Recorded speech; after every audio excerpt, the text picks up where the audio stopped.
guys, it's your host Halli.Smith for another episode of Girl Core. If you're seeing today, we are joined by some amazing women, Cynthia and Jamie. They are the founders of Winx Health, which is an amazing company that I would like them to introduce to you guys, give them a little background. First of all, yes, we all are matching hoodies slightly. I am wearing my Vote With Your Badge hoodie.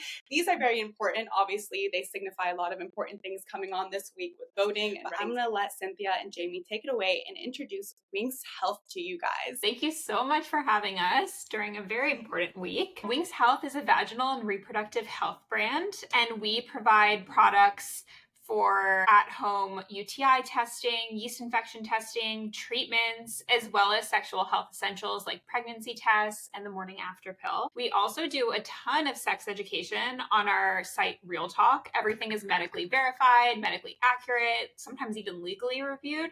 We are very passionate about all things sexual health. And what was the mission and vision behind the company when you guys started it? We started Winx in 2019, and our first product was a pregnancy test. At the time, Cynthia had a bad experience buying a test that she can tell you about. I was buying a pregnancy test and ran into my ex-boyfriend's mom. Oof, damn, that's like a movie. That's the most embarrassing shit ever. I thought I've had a few bad ones just with like the clerk kind of eyeing me up maybe when I was younger, but the ex-boyfriend's mom, I would cry. I mean, I did. I like literally ran out of the store and called Jamie, and I was, I think, full sobbing, partially. I blacked out. We shouldn't be embarrassed, but sometimes like no one wants to like run into someone buying yeast infection treatment or a pregnancy test, especially like we were 25 when we started the company. So not ready to have children, not ready to like really be in that era. And we started with the pregnancy test. And then through the years, we just learned that this problem goes far beyond pregnancy tests. So from the very beginning, accessibility and discretion were like huge for us. Our products shipped and still do in like unmarked boxes, like super easy, affordable, anyone can buy them. And now we have more comprehensive options. So you can like test for UTI at home and connect with a doctor and then pick up medication from that doctor same day. So we've really kept working on new products, and the mission can extend to so many different parts of our health. Yes, I absolutely love that. I was actually thinking though too, I was like, did you guys have any like hurdles you faced, any negative skeptics? I know it's kind of it's a good industry for the most part. I feel like if somebody didn't like the company, I would be like, what the hell's wrong with you? Did you receive any negativity on any fronts from people? I would say I have about 1 million different people that you can call and say that to. We got so much pushback from day one. I mean, at the end of the day, we were young women starting a company for people who were like us, young women. And that was like not the other people who were sitting on the other sides of the table for us in these meetings. One of Jamie's favorite stories is we one time had a potential investor ask if all women ovulate on the same day. Would not believe that what we were trying to do was actually solving a problem, especially if we were talking to people in New York who have never experienced like that same kind of like small town. They just really had a hard time understanding it. So a lot of people from day one were asking, does the world really need this? And Jamie and I just had enough conviction to say it does, and we're going to prove it to you. And that hate has definitely not stopped. 2022, Roe v. Wade, a lot going on, a lot for us to do. And we got so much backlash for doing that. I think that there's a lot of like stealth pro-lifeness. So like a lot of people would say like, it's not about the issue. It's that I don't think you should be talking about it. I don't think that this should have anything to do with what your business is. Yeah. But the truth is like, we're in the business of helping women understand their bodies. Yeah. What good is it to understand your body if you don't have the right to make decisions over it? So exactly. Tons of hate, but also so much more support. I feel like that's like every day. Like obviously I talk about sex on my podcast, on my TikTok, on my Instagram, and people are like, you shouldn't be telling children this. Like there could be children on this app listening. I'm like, yeah, I fucking hope so. More awareness to these things, whether it be health or your body. There's more protection of less bad things besides sexual assault. Like I personally know so many of my friends and people and women in my life. I've been in so many women's groups and all these things throughout university.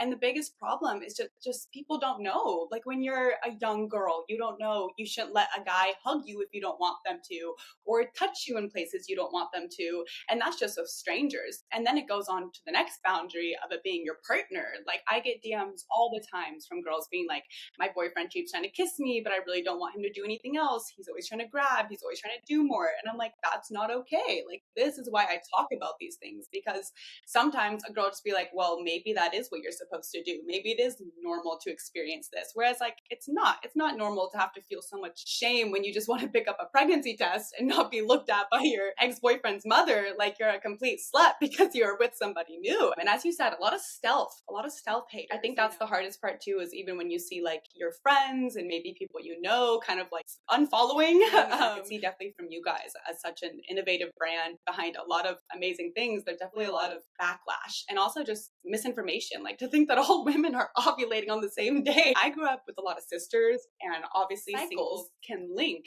But to have like one major universal day, I think men would be a lot more scared of us. It would just be the funniest thing ever. Like I think someone should actually write a book, or it's kind of giving like zombie apocalypse, but for period. Totally. So important to be talking about these things, and like that's what you do on your platform and on the podcast, because like if friends and even like families, mothers and daughters or teachers talk about this, like we're going to go on operating under these like norms that have been in place for decades and centuries. One of our like big platforms is that sex ed should be medically accurate and available in schools. And right now, like it does not have to be medically accurate in all 50 states. 33 states don't require it to be medically accurate. So it's just like, what are we learning? Like, how can we take care of ourselves and make good decisions? Like if, you know, and sex ed doesn't just include like talking about STDs and, you know, like periods. No, I totally agree. I remember like, roughly my sex ed back when I was a kid. I think it was like in 8th grade. So by that time you're already 13. And at that age, I remember multiple girls and guys had already started sleeping with people, not knowing what they were doing, not having access to anything because they were scared, you know, to go buy things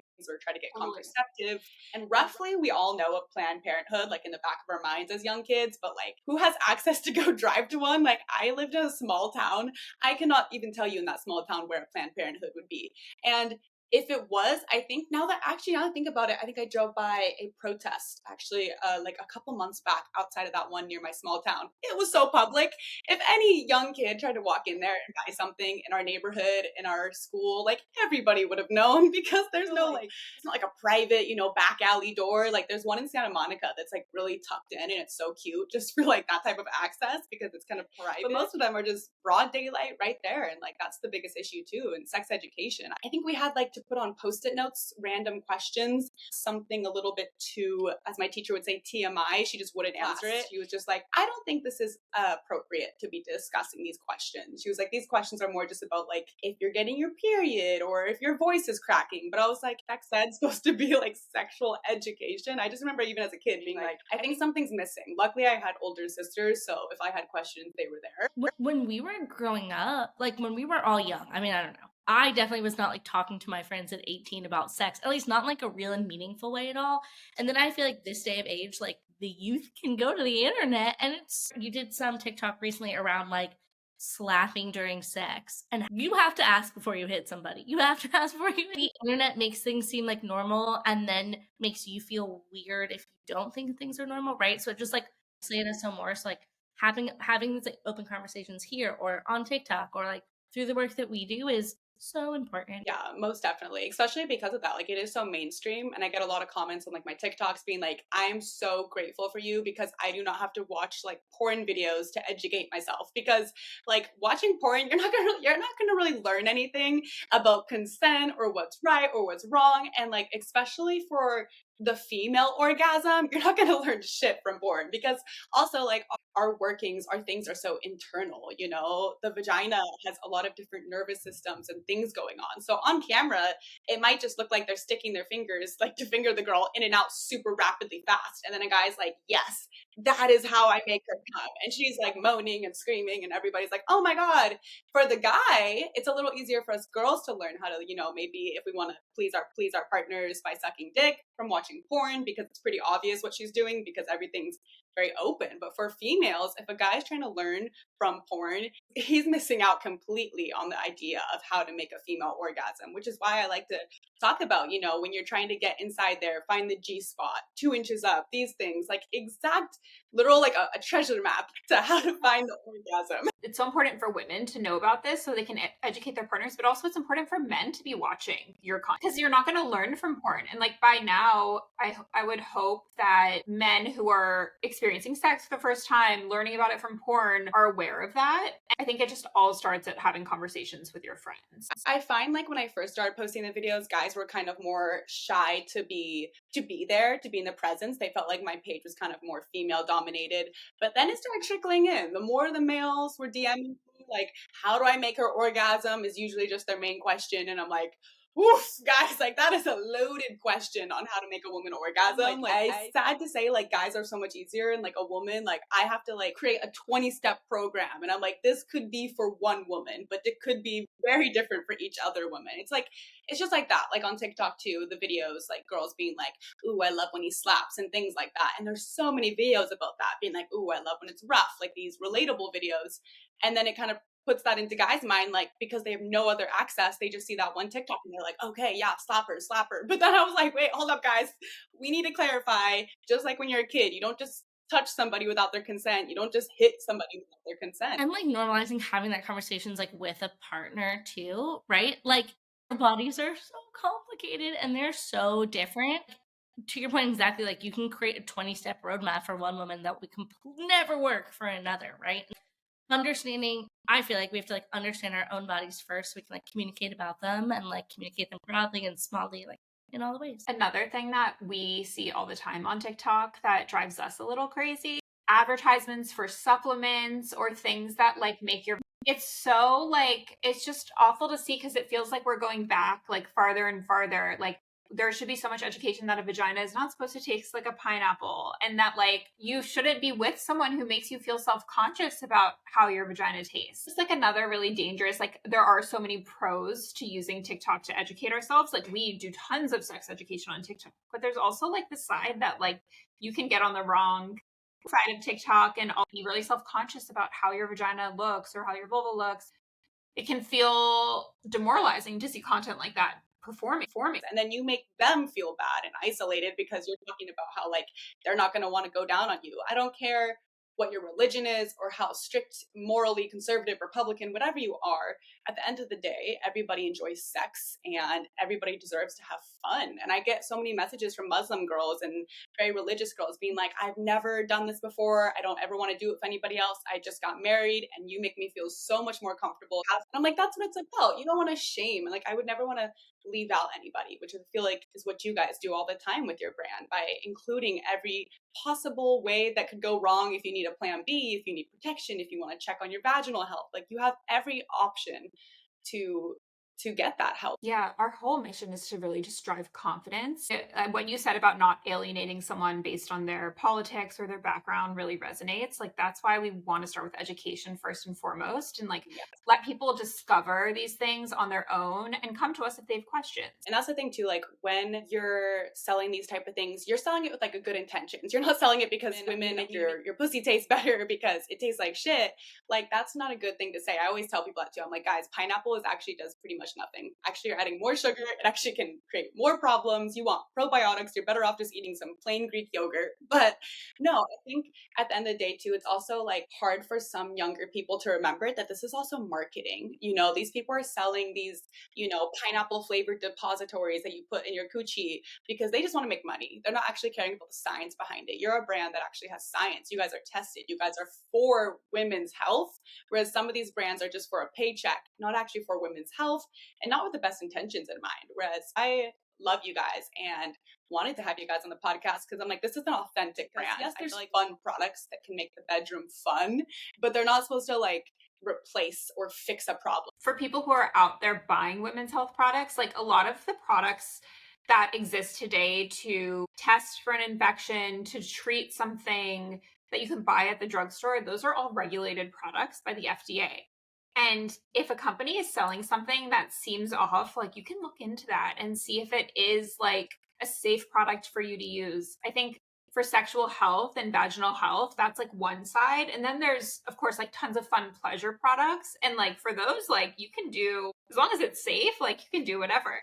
So I think it's important for us to be educated about the products that we're buying and what we see, especially on TikTok. I'm just like skeptical going into like look at any of those ads because it's trying to, it's all for a profit. Like so many things on TikTok exist to just like prey on women. Any insecurity. I mean, it's not just we're talking today about like vaginas and sexual health, but like think about how many anti-aging and odor, and it's just ridiculous. I love TikTok, but TikTok shop is scary. I have never used it. I was curious, some of your products, obviously I've looked them over. You guys have some amazing things you sell online we've talked about birth control and things like that, but you offer a long variety. I wrote down a list somewhere and I was like, holy shit, it just kept going. One of the big ones that I've never really seen before was a vaginal health test. And I just wanted to kind of hear more about that. As a woman, I've never done one of those tests, but I would love to just maybe try one myself. It is a pH test, so it basically helps you understand the acidity or basicness of your vagina. It's literally like inserting a tampon. You like shove it up there, pull it out, look at the color of the paper, and that will tell you what's going on. And the cool thing about that test is there's a QR code where you can upload a picture of the test and then it asks questions from a doctor. So is the consistency of your discharge X, Y, or Z? Is the smell X, Y, or Z? And then it basically takes your answers and your pH to suggest what might be going on. So it's a really good jumping off point. If you think that something's wrong down there, it can tell you if you likely have a yeast infection or if it's BV, and then it will connect you to a doctor for treatment. The reason that we decided to launch this product is that we learned that so many women are treating infections on their own. So like buying yeast infection treatment when they're not sure it's a yeast infection, and that could actually make it worse, or doing telehealth to get antibiotics when they're not sure what's going on. So it just falls under that category of having more information about your body to make decisions. So that's absolutely amazing. I feel like I've seen more TikTok trends of women starting to, look into what does this discharge color mean? Like it's not just, a UTI, it could mean something else, the color of it. It leads to a lot of things.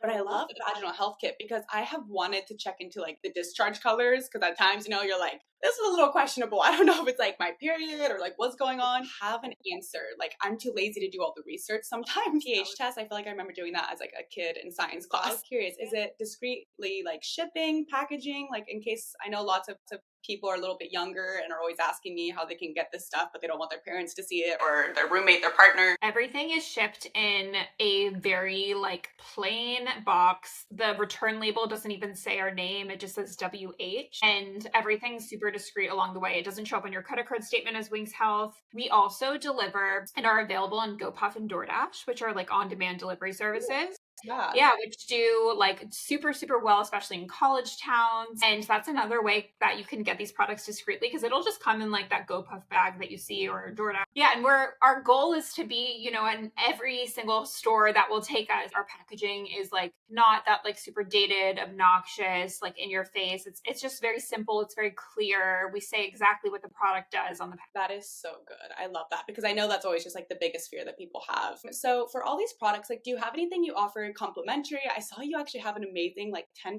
donation you can make for a plan B for somebody in need. Do you guys offer any other services? Yeah, we started our donation bank after Roe v. Wade was overturned in 2022. So anyone can donate a dose of our morning after pill. And on the flip side, anyone can redeem a dose for free, no questions asked. So we've donated over 30,000 doses to date. And the cool thing about Restart is it's like this whole thing, everything we've been talking about, education, it is extremely clear. The instructions are like written like, you're talking to a friend. That's an amazing product. I saw that and I was like, yes, especially for a lot of my girls. I always get questions about like, how do I find free stuff? Like I can't afford it. That's what we need. In a female funded kind of sex and wellness brand, has it been hard for you guys in the dating world or with your partners? How has it been for you guys? I mean, are people intimidated by you? We do all of our education under our brand accounts. And like when it comes to my personal, like I'm private on Instagram. I've made like a handful of TikToks, like all about the business. So it's not like I like have put myself forward on the internet that way.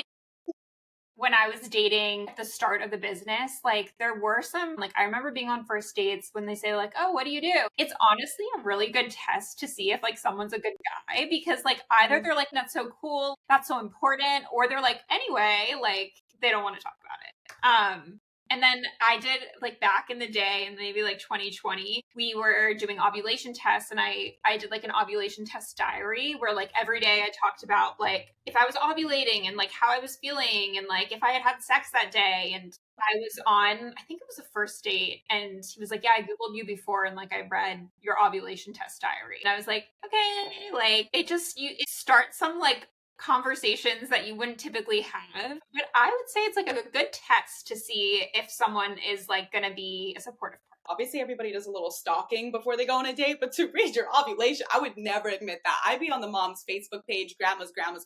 My last soul, am I going to be like, yeah, I read your ovulation cycle? Like, I'm a little flattered, but on another, we don't need to have that conversation right now. It's a little personal. But it definitely made me rethink, like, okay, like, I'm down to share everything about my life, but, like, what do I want people realistically to be able to find, like, when I'm dating? It just changes, like, the nature of all the conversations that we have. Like, my family dinner table has looked a lot different since we started this business, you know? Like, what I talk to my grandma about on the phone is really, really different. So, like, 100% it's different and weird in dating, just, like, how you describe the work that we do without, like, to your point, like, it's complicated for a lot of reasons, like, to be showy or whatever. It's just a weird thing. But, like, honestly, to Jamie's point, like, it's cool and it de-risks a lot to see how people react to it. Like, I've made a lot of friends that way. I've, like, connected deeper with family members that way. So it's been a cool addition to my personal life, at least. I love that. For the most part, it hasn't been too difficult. I totally see that. I think too, like, even with my family, talking about how to suck dick and things like that, my parents are very supportive. And obviously, like, my parents are from LA. They've seen it all. They've been around. This is the least of their worries. I feel like on the main front, they're just like, you know what? She helps people. There's nothing bad about it. I feel like that's the thing. If it's a reflection upon somebody else, if they start to stigmatize it or get weirded out or too much. Anything, it, like, helps you bond with people fast, because it's like everyone loves talking about sex. Like, when you put it out there and you're like, oh, I work in sex ed, or I make these videos with sex tips, like, people are interested. They want to talk about it. And if they don't, it's kind of like a sign they don't need to be. I feel like it's kind of like being a therapist. People are just out of nowhere. They find out who I am. I have girls on the street telling me about, like, dick they're sucking, or if this is okay in the bedroom, or, you know, what to do next time. I'm like, okay, cool. Just, like, give me a second of coffee in my hand. Same thing. Like, we were on a call this morning, unrelated, just with like a colleague, and she was telling us about she's going through menopause and her friends won't talk about it, and vaginal dryness. And we were like, yeah, like, it's an amazing conversation to have with a colleague, but also, like, not something you would expect to be talking about. So normal, James. I didn't even know where you were going when I was like, what happened this morning? I don't remember. Like, literally, like, all the day, people are like, here's the state of my vagina. And we're like, great, let's get into it. Texting me being like, do you think this is a yeast infection, and describing symptoms? And I'm like, probably, but, like, go to the doctor. No, exactly. I feel like people treat it as like you're a doctor now. Like, I get my friends DMing me. I'm like, guys, like, I have no, like, certification when it comes to medical. I'll give you advice, but half the time I'm like, you go talk to somebody. But I have some questions for you. Lastly, just to wrap it up, do you have any fun things coming from Winx? Any insider information? Any fun products coming up or things in mind? The product side, we are plotting some really big retail launches that we can't say just yet, but that you'll see us on a shelf near you soon. And our UTI test and treat is our newest product, and it is really a game changer in dealing with UTIs, because it will connect you right to a doctor. You can get your prescription day of. So that's what we really want to draw attention to. And the sweatshirts, badge, and Cynthia and I are wearing the P after sex. So it's just a fun way to support women's reproductive health. It joins people together. I feel like it reminds me back in the day when I was in the sorority and we'd wear, like, our letter shirt, and it kind of just bonds with the other women on campus. This is our way of bonding outside of university. And I'm gonna get my man one. He saw this come in the mail and he was like, your badge shirt is here. And I was like, you're getting one next. So don't laugh at the badge.